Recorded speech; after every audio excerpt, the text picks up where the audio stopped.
예방적 목적으로 수술을 했을 경우에 보험금을 지급해야 된다라는 판결이 있다고요.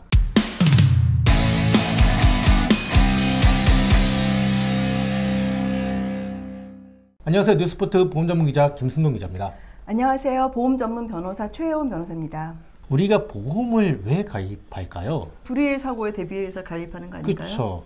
예상치 못하게 아프거나 다쳤을 때를 대비해서 보험을 가입하는 거죠. 그러면은 보험사는 보험사고에 대해서 보장을 하는 건데, 예방적 목적으로 수술을 할 때는 대부분 보험금을 지급하지 않잖아요. 그런데 예방적 목적으로 수술을 했을 경우에 보험금을 지급해야 된다라는 판결이 있다고요. 2021년 9월에 대법원 판결이 나왔어요. 그래서 꼭 이거는 소개를 해드리고 싶었어요. 예컨대 뭐 한쪽 가슴이 아파도 유방암이면 양쪽을 절제할 수도 있고, 자궁이 아프면 또 그 자궁의 그 원인이 난소에서 나오는 호르몬이 원인인 경우가 있거든요. 그러면은 어쩔 수 없이 난소도 제거를 해요. 네. 근데 지금까지는 내가 자궁에 대해서 뭐 수술을 받거나 이런 거는 자궁암 관련해서 보상을 받지만 난소 제거한 것까지 그걸 어떻게 암보험금을 받냐 이런 생각을 많이 했거든요. 그렇죠. 암보험에서 난소 제거에 대한 수술, 이건 암이 아닌데 이거 보험금을 어떻게 받냐? 뭐 암 보험금을 다툰 건 아니고요. 난소 2개를 제거하니까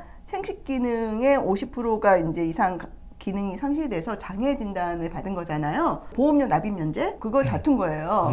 그랬더니 대법원에서 예방적 목적의 수술도 보험사고다. 이제 이런 판례를 낸 거죠. 다투신 분의 그 용기를 저는 진짜 존경합니다. 네. 그래서 이 사건은 원고가 자궁 내망 증식증이 있었어요. 그래서 자궁 내망 증식증이라는 거는 난소에서 분비되는 난포 호르몬이 이렇게 많이 노출이 돼서 자궁 내막이 이제 두꺼워지는 건데, 이분은 비정형 자궁 내망 증식증이에요. 그러니까 비정형 세포가 있는 거죠. 네.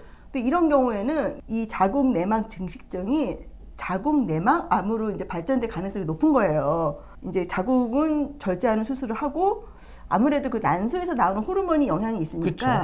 이 난소도 2개를 절제를 한 거예요. 난소 2개가 없는 거는 우리 보험에서 생식 기능의 장애다 이래가지고 보험료 납입 면제를 신청한 거예요. 네. 피고 당연히 보험회사에서는 양쪽 난소 절제는 난소암 예방 목적 아니냐. 그러니까 이거 치료 목적이 아니다. 네, 그러니까 장애라는 거는 뭐 질병 치료를 하다가 뭔가 기능이 상실됐을 때 그게 장애인 거지. 이 난소 기능은 멀쩡한데 자궁 때문에 난소를 절제하고 보험금 납입 면제를 해달라고, 이거 우리 응할 수 없다. 직접 치료가 아니었다. 예방 목적이었으니 이거는 보험 약관에 정해져 있는 치료 목적으로 한 게 아니다. 라고 보험금 줄 수 없다라고 이제 보험사가 주장한 거죠. 이제 우리 과거의 상식에 비춰보면 보험사 얘기가 뭐 이런 말이 되는 것 같은데, 이제 대법원은 어떤 이렇게 판례를 했냐면 먼저 이렇게 기본적인 법리를 설치했어요. 어떠한 수술이 예방적 목적을 겸해서 이제 행해졌다 하더라도 그것이 질병 치료 목적을 위해서 이루어진 것으로 볼 수 있다면은 이거는 보험 사고다. 그러니까 예방적 치료 목적이 있지만 큰 틀에서 이게 질병 치료 목적이다. 이런 보험 사고다. 이제 이런 기본적인 전제를 깔고 이제 이 사건에 대해서 이제 몇 가지 근거를 제시했어요. 자궁 내망 증식증이 있는 경우에는 치료 방법의 하나로 자궁은 물론이고 난소도 절제하는 치료 방법이 있다. 자궁 내망 증식증의 원인이 난소의 난포 호르몬 영향이니까요. 그걸 없애야 되는 거잖아요. 근본적인 원인을 없애야 되는데 그게 전통적인 수술적 방법이다. 산부인과학 책에 나와 있는 내용이 있고요. 그 다음에 이제 진료기록 감정을 했어요. 사실 보험금에서는 이 진료기록 감정이 아주 중요한데, 이 진료기록 감정의도 비슷한 얘기를 했어요. 자궁 내망 증식증이 자궁 내막암으로 되는 게 30에서 50%다. 이분같이 비정형 자궁 내망 증식증은 사람의 상태에 따라서 예컨대 출산이 끝나고 폐경을 한 사람이다. 그러면은 자궁 적재술도 하는 게 당연하고 난소도 주치의 판단에 따라서 절제할 수 있다. 이런 진료기록 감정의가 있었고요. 또 하나는 주치의야 뭐 당연히 본인이 절제할 사람인데 이건 수술은 필요하다 이렇게 얘기를 했겠죠. 그 다음에는 이제 주치의에 대해서 또 얘기를 했어요. 우리가 계속 얘기를 하는 게 어떤 판단을 할 때 주치의 판단을 믿어야 되거든요. 특별히 이상한 사유가 없으면 인정을 해줘야 됩니다. 그렇기 때문에 이 경우에는 예방적 목적이 일부 있지만 수술의 필요성이 인정되기 때문에 보험사고다. 이 판례가 아주 하여튼 의미가 있어요. 특히 여성분들 이 자궁 쪽에 문제가 있어서 난소 제거하는 게 뭐 아주 드문 얘기가 아니거든요. 난소랑 또 관련되는 게 뭐 이 자궁뿐이 아니라 유방 쪽도 있고, 그런데 하여튼 이 판례가 나와서 좀 많은 분들이 그동안 보험금에 대해서 전혀 생각도 못했던 부분이 이제 가능해진 게 아닌가 싶습니다. 다만 제가 볼 때는 이 파일레가 있다 그래서 비슷한 사례를 청구한다 그래서 바로 줄 것 같지는 않고요.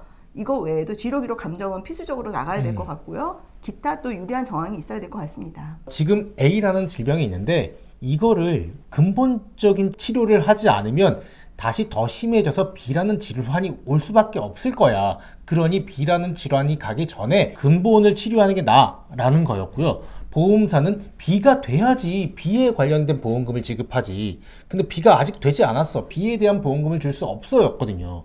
근데 대법원이 증상이 심해질 때 보험금, 수술하고 보험금 지급하는 것보다 증상이 없을 때 예방적 목적으로 해도 이건 전체적인 치료는 맞아라고 판단을 한 거죠. 네, 그리고 이제 막상 소송을 제가 해보니까 1심이긴 한데 그 판사님들이 이 파일레를 얘기하면은 되게 관심이 많으세요.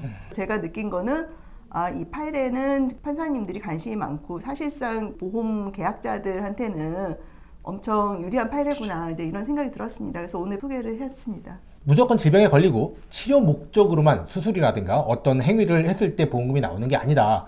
예방적 목적으로 어떤 치료를 행위를 해서 또 보험금이 나올 수 있다. 이런 굉장히 중요한 판례에 대해서 오늘 소개를 해주셨습니다. 말씀 감사합니다. 감사합니다.